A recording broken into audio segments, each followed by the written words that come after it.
All right, so this is going to be SketchUp Lesson 1. Let's just open up SketchUp.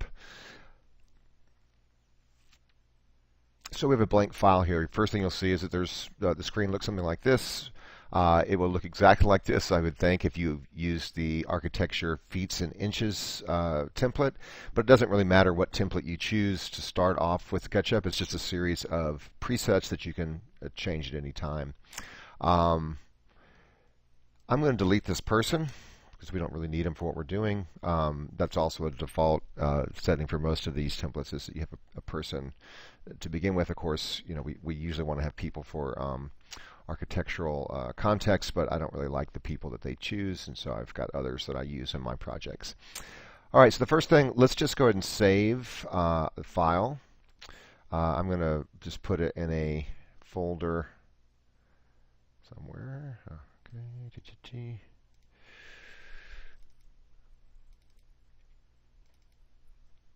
And just a folder on Google Drive that I can share if need be. I will call this, let's see, what is this, 19. I'm just going to call it SketchUp 1. All right, so what I want you to do first, or I want to talk about first briefly, is the extensions. And if you go to Window, Extension Manager, you'll see that there's a series of extensions that I have that are part of my default SketchUp setup. I want you to go to Extension Warehouse, which is in Window, and type in Layers Panel. This is an older extension that's not even supported anymore, I don't think. But I like it because it allows you to create layers in an infrastructure that's very similar to Photoshop, and I think it makes sense. So anyway, I want you to select this Layers panel and download it. So this will be the first extension that you're going to be using in SketchUp. Maybe I should state at this point that one of the strengths of SketchUp in my mind is that it's an open source platform, and so a lot of people write extensions for it. So there's literally thousands of extensions, I believe. So there's a lot to explore in terms of plugins or extensions. So anyway, open up, download Layers panel. I'll just click on it so you see how it sort of works. It's very simple. Most extensions you just download. So you can see here I would download it, and then it will reside somewhere in SketchUp. For me, once you do that, you should see this icon here, this a dual icon. It may be residing somewhere else. If you can't find it, you'll have to go and look for it in your extension manager. But I believe in your case, you should just be able to see this icon somewhere. And if I click on it, you'll see that we have this drop-down Layers panel. There's one layer here, layer 0. This is the default layer in SketchUp, and it's where all of your lines and faces should reside, and I'll talk about that later. Right now, let's create a couple of groups and put some layers in them. So if you come down here to Add Group, and let's call this Site. And inside of that, then let's come down here and add a layer. I added 2. Let's call this Topo and Context Buildings, or whatever. This is just going to be some examples. And then I'm going to create another group. Actually, I created that inside the first group. Double click on it to rename it, and I'll call this Structure.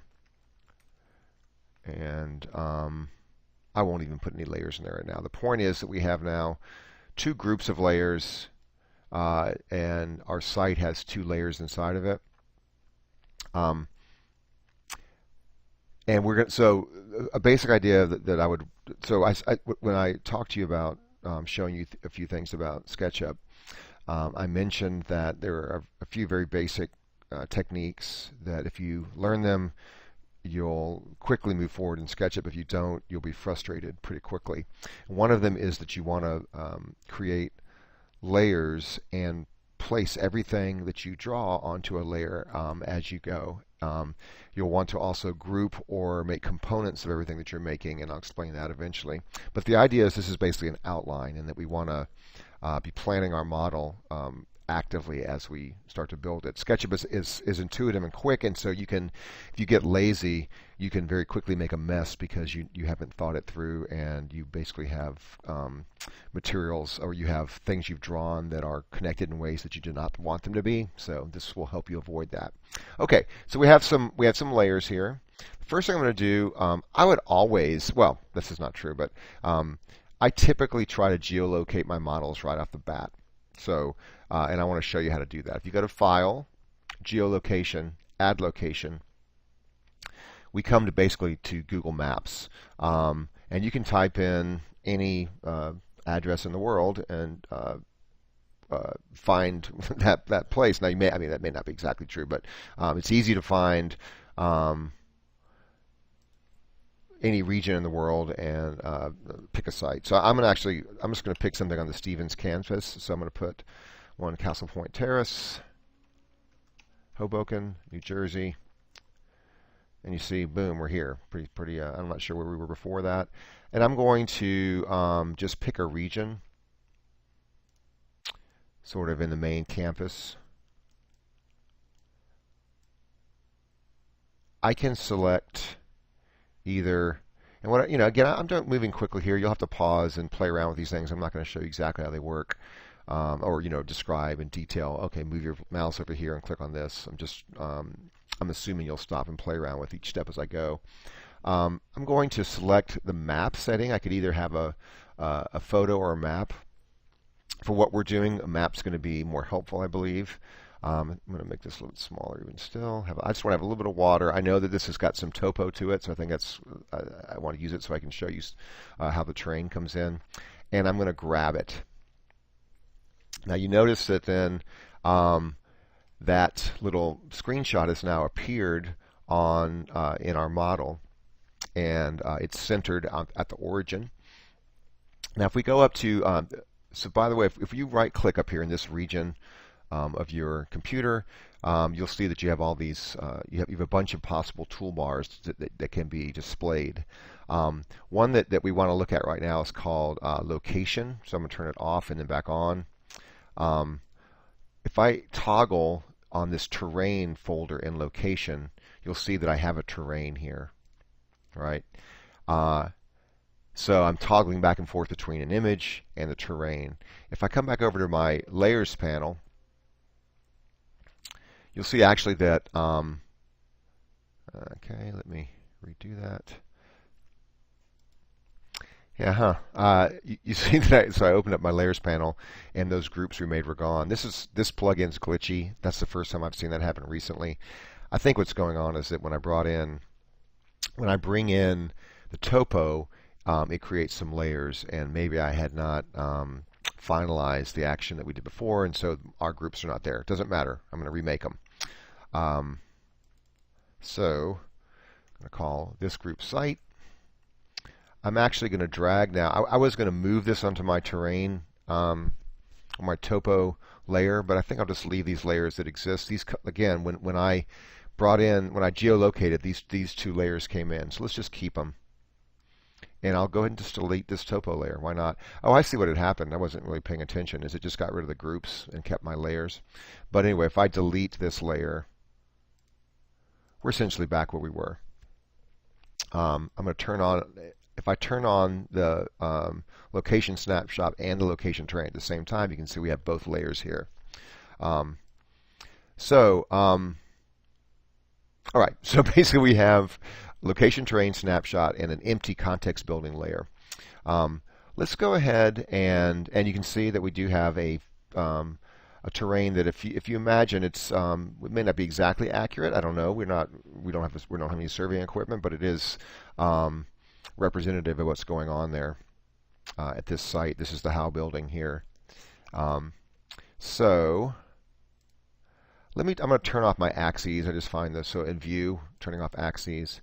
Now I have this terrain. I'm going to use another extension right now. So I'm going to come up to my extensions, and select Interauth Terrain Volume, and I'll show you what that does. I actually have to go, I'm going to right-click on my terrain and unlock it, and then click on the terrain volume. And you see now I have a little plinth basically for my topo. So I did that quickly, but you're going to just want to go back into your extension warehouse and download Interauth Terrain Volume. So Interauth, I have several Interauth plugins that start with the word Interauth, and I had them for a while. And one day I was like, what is this Interauth deal? And so then I looked into it, and it's a woman, at that point really a girl, in Sweden who was an architecture student who was making these plugins. And I think now she's graduated, and I think she's an architect. But so she makes some really good plugins that I've used, and I didn't have any. That's her last name. So case in point, there's a lot of that's one exciting thing about this platform, is it's constantly being updated by people who are using it. So the point is, now I have this topo of a site. It took me 10 seconds to do it, and so we could quickly create a context site for whatever project we're working on. But I also wanted to show you this to you as I would always start this way, because now if we want to start playing around and not using our terrain, for example, we can just turn off that layer and do whatever we want, but then we always have this to come back to. So it's a good idea if you're ever going to place your site to go ahead and be building your model with a site in it. But it's also very easy to build models, separate models that you then import just by copy and pasting. So it's a pretty flexible interface. All right, so let's just play around with this a little bit though. Now I'm going to turn on the snapshot and turn off the terrain. I'm going to come up here to Camera, go to Parallel Projection, and Top View. And now you see we have a plan view of the site. So I'm going to start doing a little bit of modeling right now to create some context buildings. I want to show you something about SketchUp that's pretty cool. But this will also then be a quick tutorial in drawing basic geometry in SketchUp. So another thing I want you to do is come up here, and right-click in this area of your screen, and make sure that, or turn on your large tool set. You can then turn off your Getting Started tool set, and your large tool set is this, should show up in the left-hand bar. You can put it wherever you want it, but it's all these tools. I'm going to go ahead and we'll just do a few different things here. I'm going to select the line tool, and I'm going to come draw some lines, just using what I see here on the map. You might want to play with there's snap to settings, just like in AutoCAD. If you zoom in, you can. That's how you can override the snap to. So I was zooming in somewhere I didn't like the snap to I was getting. I'm not trying to be totally accurate here. I just want to show you a few things. So that's a shape that I drew a shape, a series of lines, and you saw when I connected them, then they filled in with a face. So the basic drawing components in SketchUp are lines and faces. So I drew that context building plan with the line tool. I can also use a rectangle tool. Since we're in an actual topo already, or a site, I'm going to use the angle rectangle tool instead of just the rectangle tool, because that will allow me to draw rectangles that are off axis. So you should just play around with both those tools. I'm going to cut. This is just a real basic approximation of how. And what else do we want to draw? How about we'll just draw one more building down here, one of these dorms. And the point is, I'm not trying to be accurate here. We're just starting out with some basic geometry, and you'll know if you were to go back and look at these buildings actually on the site. These outlines are not really very accurate. So if you really were doing this, I would go back and forth between Google Maps and SketchUp to make more accurate drawings. But my point is here that now I have these shapes. I'm going to turn off my snapshot, And I'm going to turn these into little context buildings. So what I'm going to do is, and again, you're going to have to just play around with these things yourself with the basic navigation in SketchUp, or look it up online. I am pushing on my scroll wheel to, and then rotating my mouse to orbit. Scrolling in and out on my, or scrolling my the mouse wheel allows me to zoom in and out. So I'm going to come in and select. If I go left click and create a box around something, it will select all of it, even everything inside the box. I'm now going to right click on that and make a group. Now this is very important. This is something I mentioned at the very beginning of this little video, is that now by making this a group, it will I cannot interact with it. If I were to draw something else on it, it would not be in the group, and therefore would not affect this actual geometry, which is very helpful as we start to build a more complex model. So I'm going to now double click in my group, and I'm going to hit P for push pull, and now I can pull this up. I'm going to type in 40 feet. Now I have a 40-foot tall building that is grouped. So now again, if I want to then draw something on this, I can do it and hit P, pull it out, but it will not be a part of this. I can hide this. See, now this is a separate entity. So if I had not done that, that rectangle would then have been merged with this wall here, or this face, and then I would not have been able to very easily separate it later. Okay, so let's just continue that process here. I'm going to make this into a group. Double click on it to edit it. This is house. I'm going to go up like 150 feet. I don't know how tall how is, but, and then I think this little thing is, let's make it 40 feet. I'm going to just do some little cleanup here. Like I see this line. This is something that you're going to, that we'll have to play around with. You see what happened now is that since that was the way I drew this, it had separated that face into two sections. And so now these are actually two separate faces. If I want to make them one, I need to just delete this line. So I'm selecting it and deleting it. So I sort of like that as a basic how building. Now I'm going to do the same thing with this guy. I'll make it 25 feet. I don't think I grouped it yet. No, so I have to group it now. You see what I'm saying? So these are still separate faces.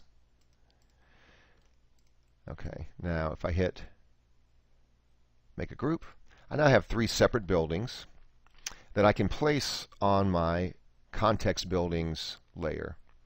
So if I select them all, come back over to my layers panel, select context buildings, and come up to this move, what does it say when you mouse over it? Move selection to highlighted layer. These are now on that layer, and I can turn them on and off. Okay, so now if I turn my terrain back on, I now have these buildings that are accurately placed somewhat. And I can, for example, let me go to camera perspective. I can turn on the sun, which is right here. This is another dialog in your toolboxes. There's something that's called shadow, which is turning on the physical sun, shadows. If I turn them on, you see we have shadows on the site, and I can change the date and time and see how the context model is interacting with the sun. Very powerful, very quickly. But let's go ahead and actually stamp these. You see now, right? I mean, this is fine, but they're all drawn on the level of the snapshot, which is not accurate to the actual site. So I'm going to stamp these. I'm going to make some little foundations for these buildings. So the process for that is I'm going to select this building, for example. I'm going to hit M for move, and then I'm going to hit my up arrow that will allow me to pull this up and keep it in the z-axis as I'm moving. So I'm just quickly, as we're going through this, you're learning a lot of basic manipulation tools. We've learned a few of the drawing, the sketch entities like line, rectangle. Of course, there's circle. There's a lot of other things you can have over here. We've talked about grouping, and now we're moving. Oh, we've also pushed and pulled. That's the shortcut for that is P. And now we're moving along an axis. So I'm going to do the same thing with this building here. Select it, hit M, hold down the up arrow, and pull it straight up. And now I have all three of these buildings that are not on the terrain anymore. And so if I come to my sandbox toolbar, so again, if I right-click here, I always it's the same thing with SolidWorks. Whoever comes up with these names, I don't know. There's probably some interesting etymology to it. But anyway, sandbox is basically a series of tools that you can manipulate your terrain with, or not just terrain, 3D volumes, let's say. So with sandbox on, I can one tool that I can use is called stamp, which is what I'm going to do is I'm going to stamp geometry onto my topography. So if I select my one of my buildings and hit stamp and then hit the terrain, you see I can make a little plinth here, and I can sort of adjust it to whatever height makes sense for the building, and then I can move the building down into place. Again, I'm hitting M. And if I just, as long as I'm holding the up and down arrow, it will lock to that. It will stay in that on the z-axis, so then it will come accurately to the plinth I created. So let's just do that for the other two buildings. Stamp.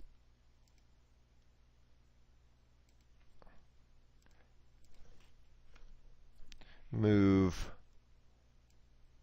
down.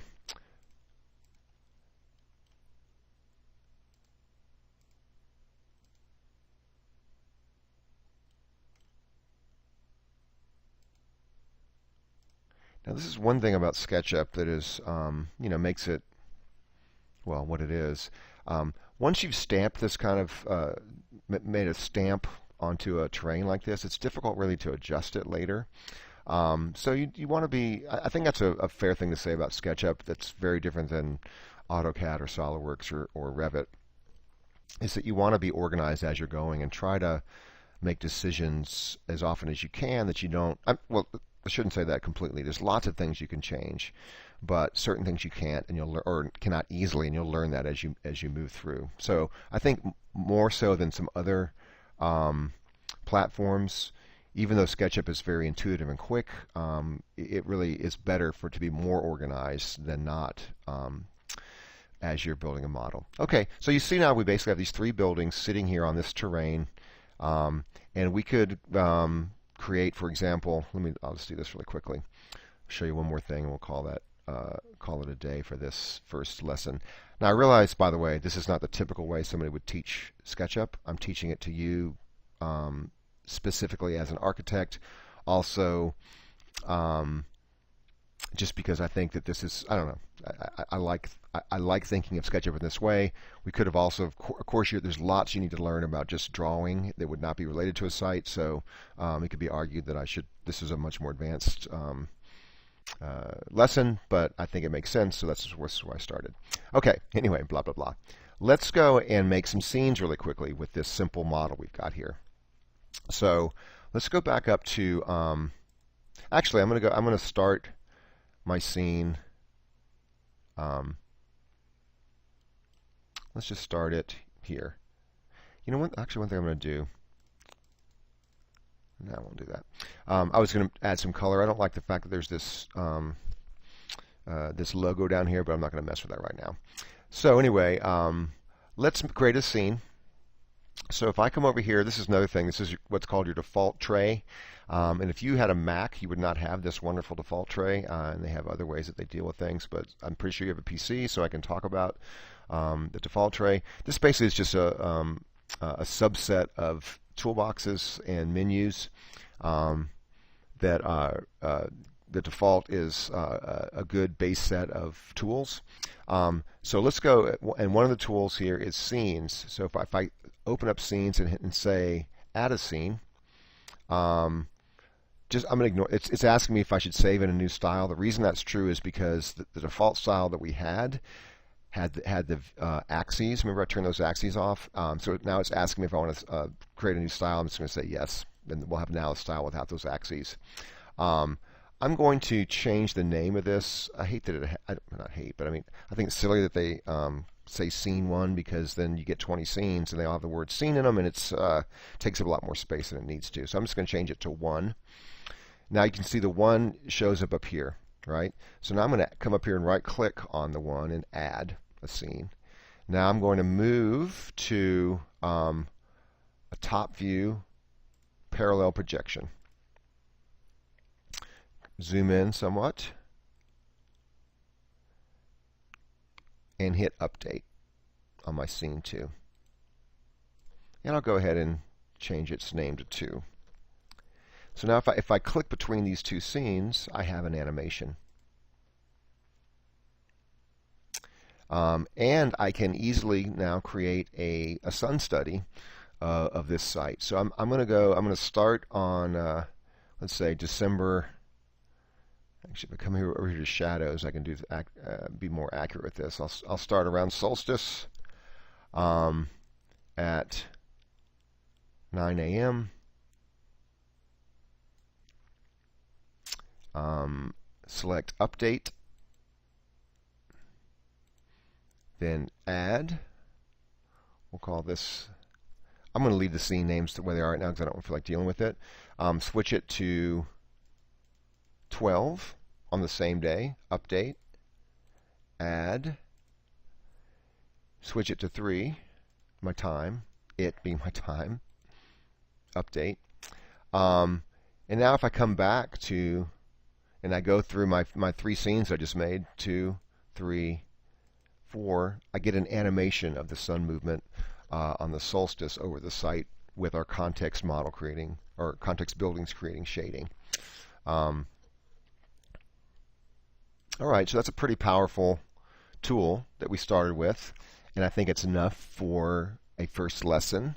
So why don't you create a site, a few context buildings, turn it on and off the sun, create your layers, download the couple of plugins that I discussed, and we'll move from there. All right.